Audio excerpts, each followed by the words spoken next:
नमस्कार, जय हिंद। मैं अंकित मिश्र एक बार फिर से हार्दिक स्वागत करता हूं आपके अपने चैनल एग्जाम तक पर। दोस्तों, आरआरबी एनटीपीसी में 28 दिसंबर के सेकंड शिफ्ट में आए प्रश्नों का संग्रह लेकर एक बार फिर से आप सबके समक्ष उपस्थित हूं और यहां पर 100% रियल क्वेश्चन जो आपके पेपर में आए थे वही मैं आपको कराने वाला हूं। तो जितने भी बच्चे एनटीपीसी और ग्रुप डी के एग्जाम देंगे सभी इस वीडियो को पूरा अंत तक अवश्य देखिएगा। तो यहाँ पर देखेंगे दोस्तों, 28 दिसंबर सेकंड शिफ्ट जलियांवाला बाग हत्याकांड कब हुआ था। तो जो जलियांवाला बाग हत्याकांड की घटना है ये दोस्तों 13 अप्रैल 1919 ईस्वी को हुई थी। बहुत ज़्यादा इंपॉर्टेंट क्वेश्चन, याद रखिएगा कि जलियांवाला बाग हत्याकांड कब हुआ, तो 13 अप्रैल 1919 ईस्वी को। यहाँ पर दोस्तों जो रेलवे होता है ये आपके क्वेश्चन को बहुत ज़्यादा आपके रिपीट करता है, इसलिए सभी क्वेश्चन को आप लोग इसको लिखकर याद कर लीजिए, क्योंकि यही क्वेश्चन है जो आपकी परीक्षा में आपके फिर से रिपीट कर सकते हैं। आपके यहाँ पर देखेंगे सेकंड क्वेश्चन कि जलियांवाला बाग हत्याकांड के समय वायसराय कौन था। दोस्तों एक ही पेपर में जलियांवाला बाग से 2 क्वेश्चन पूछ लिया गया है कि कब हुआ था, तो 13 अप्रैल 1919 ईस्वी को, और उसमें वायसराय कौन था, तो लॉर्ड चेम्सफोर्ड। कौन थे आपके, लॉर्ड चेम्सफोर्ड थे। बहुत ही ज़्यादा इंपॉर्टेंट है, इस बात को याद रखेंगे। दोस्तों आपसे ये पूछ सकता है कि आगे वाली शिफ्टों में कि जो इसके लिए जाँच की कमेटी बनी थी वो कौन सी कमेटी थी, तो दोस्तों आपके वो हंटर कमेटी थी।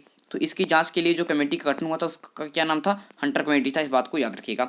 इसके बाद देखिए दोस्तों तीसरा क्वेश्चन कि वर्गीकी के जनक कौन है, जिससे कहते हैं फादर ऑफ टैक्सोनॉमी। तो कैरोल ऑफ लिनियस को आपके वर्गीकी का जनक कहा जाता है। बहुत ही ज्यादा इंपॉर्टेंट क्वेश्चन है। क्या है दोस्तों, बहुत ज्यादा ही इंपॉर्टेंट क्वेश्चन है, और ये क्वेश्चन तो मैंने आपको कई बार करा, बहुत ही ज्यादा सिंपल से आपके क्वेश्चन है।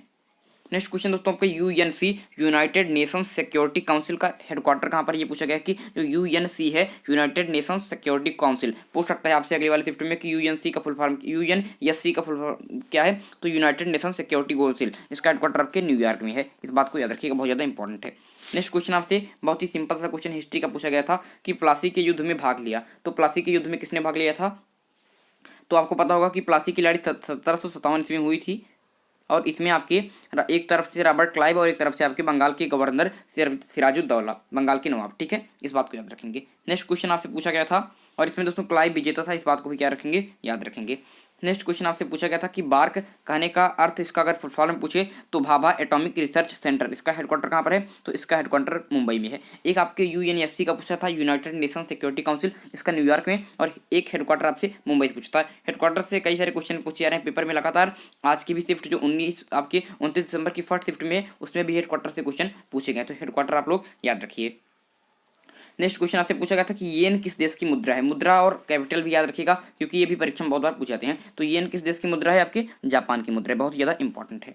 नेक्स्ट क्वेश्चन आपसे पूछा गया था कि जो मोपला विद्रोह है, उसमें विद्रोह वाला एक वीडियो मैंने बनाया था, आपको पूरा विद्रोह मैंने आपको कराए थे। मोपला विद्रोह, संथाल विद्रोह, आपके फकीर विद्रोह, जितने भी विद्रोह हैं सभी विद्रोह कब हुए थे और कहाँ हुए थे, कौन सा नेता था, ये तीनों बातें हमने बताई हैं। इसी वीडियो के डिस्क्रिप्शन बॉक्स में लिंक दे दूंगा। बहुत सारे लोग उसे देख रहे हैं, अब देख रहे हैं, क्योंकि जानते हैं कि ये क्वेश्चन बहुत ज़्यादा पूछ जाते हैं, तो इसको जाकर आप लोग भी देख लीजिएगा। वहाँ पर मैंने आपको टॉप 20 करा दिए हैं जो विद्रोह इंपॉर्टेंट है।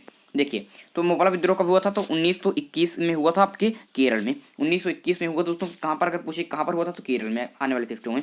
नेक्स्ट क्वेश्चन पूछा गया था क्वेश्चन नंबर 9, भारी जल का सूत्र क्या है। दोस्तों भारी जल को कहते हैं ड्यूटेरियम ऑक्साइड, जिसे लिखते हैं D2O3। क्या लिखते हैं, D2O3। बहुत ही इंपॉर्टेंट क्वेश्चन है, एक क्वेश्चन को याद करके चाहिएगा, और इन सारे क्वेश्चन को आप लोग लिखते भी चलिए। भारतीय राष्ट्रीय आय का आकलन सर्वप्रथम किसने किया, तो बहुत ही प्रख्यात क्वेश्चन है कि दादा भाई नौरोजी ने भारतीय राष्ट्रीय आय का आकलन सर्वप्रथम किया था, और एक पुस्तक लिखी थी आपके पॉलिटी ऑफ इंडिया। ठीक है, ये पुस्तक उन्होंने लिखी थी। इसके बाद दोस्तों 11वां क्वेश्चन आपके यहाँ पर सामने है कि भारत का पहला संचार उपग्रह है। तो भारत का पहला संचार उपग्रह को एप्पल कहते हैं। क्या कहते हैं आपके, एप्पल भारत का पहला संचार उपग्रह था। समझ रहे हैं। इसके बाद दोस्तों आपको पूछा गया था कि फिक्की का फुल फॉर्म क्या है दोस्तों, तो फिक्की जो है दोस्तों बहुत ज़्यादा इंपॉर्टेंट क्वेश्चन है, और मैंने आपको कई बार ये क्वेश्चन कराया है कि फिक्की की स्थापना का फुल फॉर्म क्या है। तो इसका फुल फॉर्म है federation of Indian chambers and industry. ठीक है, ये आपका इसका फुल फॉर्म है। 1927 ईस्वी में इसका गठन हुआ था, और नई दिल्ली में क्या है दोस्तों, इसका आपका हेडक्वार्टर है, और संगीता जो के रेड्डी हैं ये इसकी हेड हैं। ठीक है, संविधान सभा बनाने का विचार सबसे पहले किसने दिया था, तो संविधान सभा बनाने का विचार सर्वप्रथम मोतीलाल नेहरू के द्वारा दिया गया था। ये क्या है क्वेश्चन, पॉलिटी का है, पॉलिटी के। ये बहुत ही ज़्यादा सिंपल सा क्वेश्चन था कि जो संविधान सभा थी इसको बनाने का विचार सर्वप्रथम किसके मन में आया था। नेक्स्ट क्वेश्चन जो आपसे पूछा भी गया था कि 2020 का अर्थशास्त्र नोबेल पुरस्कार, जो नोबेल पुरस्कार है किस क्षेत्र के लिए किसको मिला, ये भी आपको याद होनी चाहिए कि फिजिक्स के लिए, केमिस्ट्री के लिए, आपके इकोनॉमी के लिए किसको मिला है। तो इकोनॉमी के लिए आपसे पूछा गया था, आने वाले शिफ्टों में अन्य से भी पूछ सकता है। तो याद रखेंगे दोस्तों कि पॉल आर मिलग्रो और रॉबर्ट बी विल्सन, इनको 2020 का आपके अर्थशास्त्र का नोबेल पुरस्कार आपको मिला है। इसके बाद दोस्तों आपसे पूछा गया था कि 2020 का फिल्म फेयर अवार्ड प्राप्त करने वाली मूवी क्या थी। दोस्तों 2020 का फिल्म फेयर अवार्ड प्राप्त करने वाली मूवी की गली बॉय थी। क्या दोस्तों, गली बॉय थी। यहाँ पर देख सकते हैं किस प्रकार से क्वेश्चन आपसे करंट अफेयर से भर भर के क्वेश्चन आ रहे हैं। जो कि पहली शिफ्ट थी उसमें करंट अफेयर क्वेश्चन नहीं आए हैं, लेकिन इस शिफ्ट में आ रहे हैं, तो आपको सारे विषय पढ़ने ही पढ़ने हैं। हाँ, एक बात कह सकते हैं कि जो साइंस के क्वेश्चन है वो बहुत ही कम मात्रा में पूछे जा रहे हैं। साइंस के पहले क्वेश्चन बहुत ज़्यादा पूछता था रेलवे, लेकिन इस बार साइंस के क्वेश्चन कम है, बल्कि स्टैटिक जीके के क्वेश्चनों की संख्या बढ़ा दी गई है। तो इस प्रकार से अपनी तैयारी को आप अंजाम दीजिए। और एक बात मैं आपको बताऊंगा कि पहले आप दोस्तों जो आपकी सिंपल और मीडियम चीज़ें हैं उसको पहले पढ़ लीजिए, उसके बाद हार्ड की तरफ चलिए, क्योंकि पेपर सिंपल ही आ रहा है। कभी कभी होता क्या है कि हम हार्ड की तैयारी करने लगते हैं और हम सिंपल क्वेश्चन भी नहीं कर पाते हैं। तो पहले सिंपल कर लीजिए, एक नज़र में हिस्ट्री, जियोग्राफी, पॉलिटी, इकोनॉमी, ये सब एक एक नज़र में सिंपल सिंपल चीज़ें याद कर लीजिए, उसके बाद हार्ड की तरफ आप देखिए। अगर सिंपल ही रट लेंगे तभी आपके कई सारे क्वेश्चन आपके बन जाएंगे। और मैथ और रीजनिंग पर भी आप जोर लगाइए। देखिए, टिहरी बांध किस राज्य में है, ये क्वेश्चन पूछा गया था। तो टिहरी बांध दोस्तों आपके उत्तराखंड में है। क्या है दोस्तों, आपके उत्तराखंड में है, इस बात को भी याद रखिएगा। हो सकता है आपसे पूछ ले कि नीति दर्रा कहाँ पर है, तो दोस्तों नीति दर्रा भी आपके क्या है दोस्तों, आपके नीति दर्रा भी आपके उत्तराखंड में है, ये भी आपसे पूछ सकता है, इस बात को भी आपको याद रखिएगा। इसके बाद दोस्तों आपसे पूछा गया था कि NIU का फुल फॉर्म क्या है। दोस्तों NIU का फुल फॉर्म है नेटवर्क इंटरफेस यूनिट। क्या है आपके इंटरफेस यूनिट, क्या है आपके NIU का फुल फॉर्म। इंपॉर्टेंट क्वेश्चन है। नेक्स्ट क्वेश्चन जो आपसे परीक्षा में पूछा गया था कि जो आपके फंडामेंटल ड्यूटीज है, कहने का मतलब जो आपके मौलिक कर्तव्य हैं, जिसको कहते हैं मौलिक कर्तव्य, मौलिक कर्तव्य, इसको इंग्लिश में कहते हैं फंडामेंटल ड्यूटीज, ठीक है, को किस अमेंडमेंट मतलब किस संशोधन द्वारा संविधान में जोड़ा गया। तो फंडामेंटल जो ड्यूटीज है, मौलिक कर्तव्य है, इसको दोस्तों के 42वें संविधान संशोधन द्वारा जोड़ा गया 42 कॉन्स्टिट्यूशनल अमेंडमेंट 1976 में, ठीक है। और इसके द्वारा ही दोस्तों आपके प्रस्तावना में भी कुछ शब्द जोड़े गए थे, एक समाजवाद, पंथ निरपेक्ष और अखंडता, ये 3 शब्द भी 42वें संविधान संशोधन 1976 के द्वारा ये भी जोड़े गए थे। और फंडामेंटल ड्यूटीज को भी इंक्लूड किया गया था किसमें, आपके कॉन्स्टिट्यूशन में।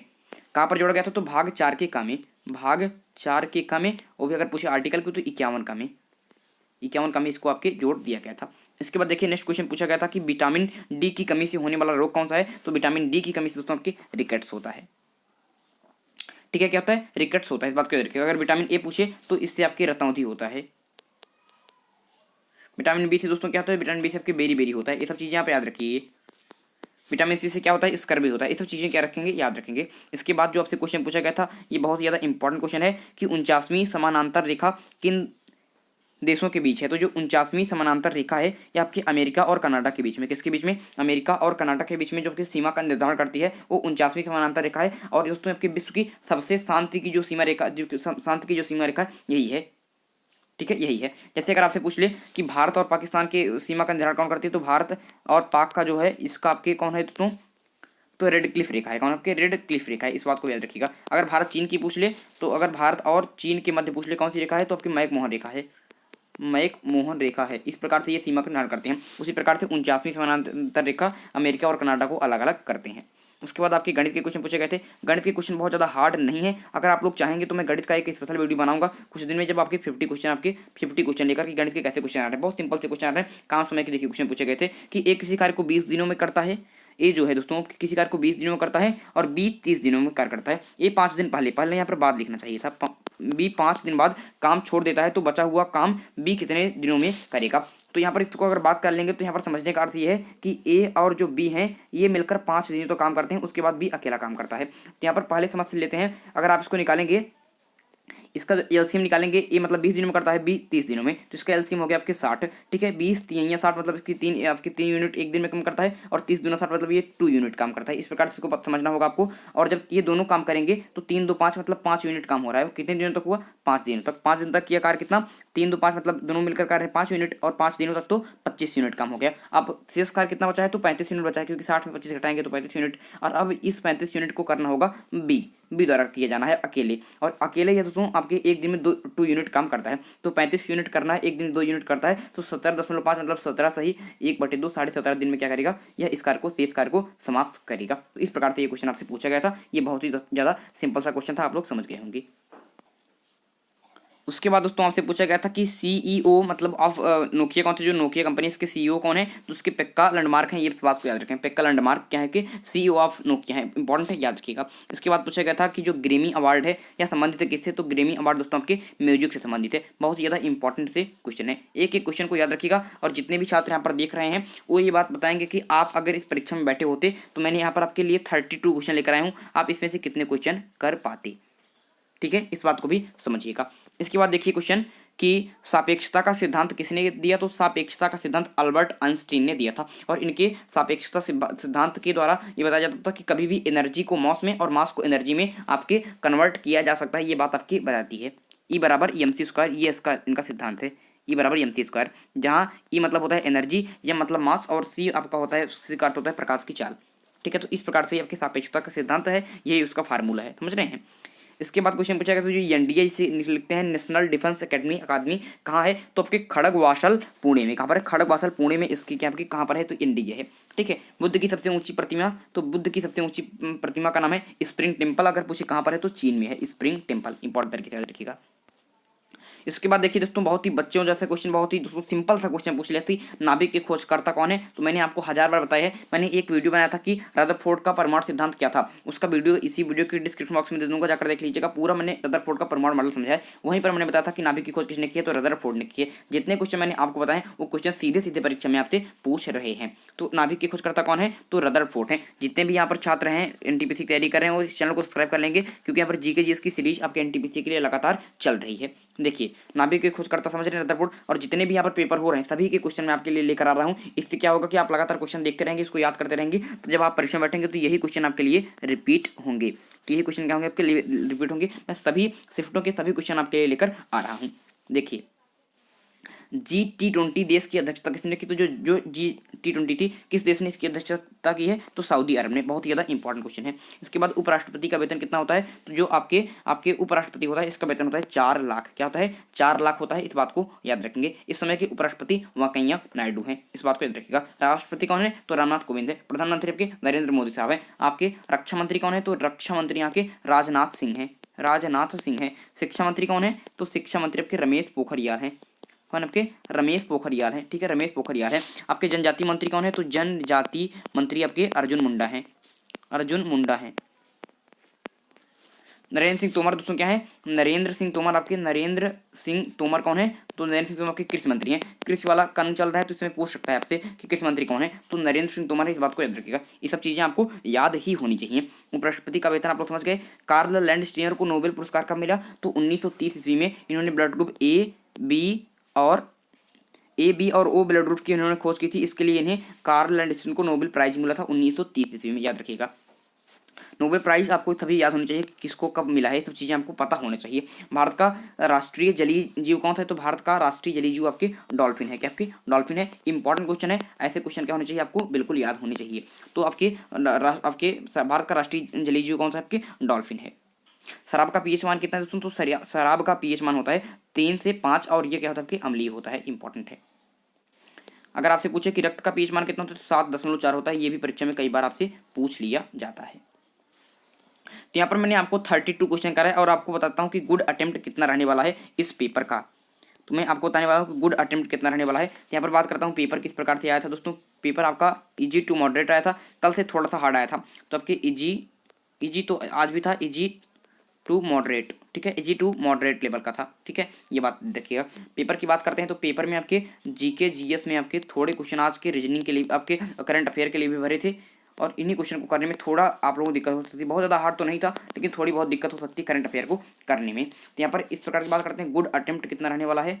गुड अटेम्प्ट कितना रहने वाला है? तो गुड अटेम्प्ट आपके लिए होने वाला है आज के पेपर में कम से कम 75 से लेकर 78 तक अगर आपने किया तो आपके गुड अटेम्प्ट माने जाएंगे। कम से कम इतना आपको करना ही। आपने कितने क्वेश्चन सही किए इस वीडियो के कमेंट बॉक्स में अवश्य बताइएगा।